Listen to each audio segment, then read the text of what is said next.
Prime Foodservice Software includes robust yet flexible inventory management capabilities to help food distributors reduce spoilage and buy and proactively sell the right products. Let's take a look at what a stock or inventory looks like when you set it up.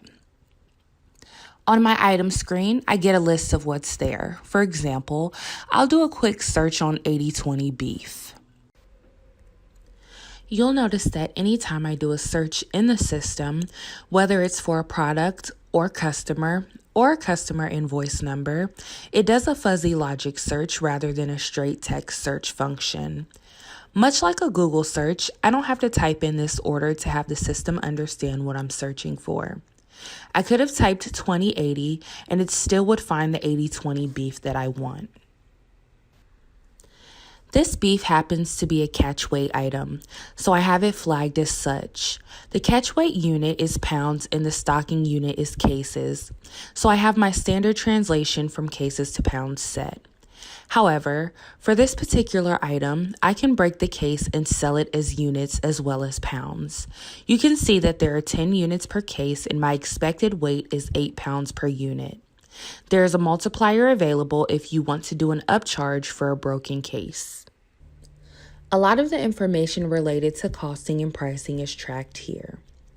We're always going to track your true accounting cost.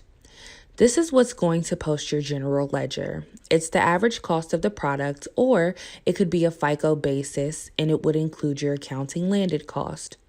But for operations, a lot of distributors are looking for what we call an adjusted sales cost, which is used for pricing and analysis purposes and commission reporting purposes.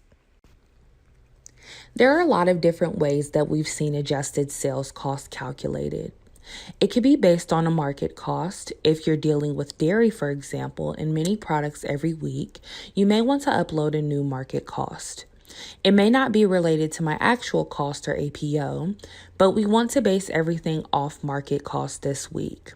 So you can do a market cost. We can do it based on the last PO cost, even though it hasn't been received, plus your last landed cost.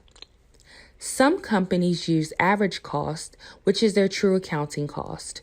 Then we go through a series of graders.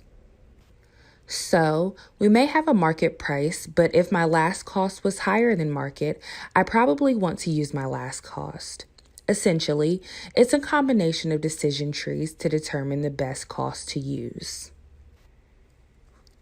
On top of having sell-ups like what our cost method is, we can also add in adjustments. It could be a co-op amount I want to add in or a marketing amount I want to add in. Here it's a flat dollar amount or percentage of my cost. So I'm going to upcharge my cost by 10% because I have a contract that will let me do that.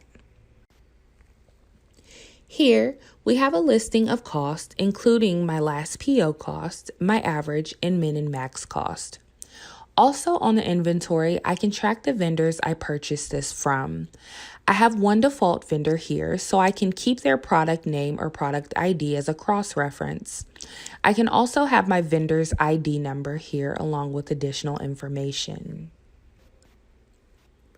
Sometimes Prime Foodservice will interact with the WMS system as well, but we'll focus on very industry-specific metrics that we're tracking. It could be anything from what's my storage code to pallet size to units per layer, shelf days, etc. The system can also be used as the source of your inventory images.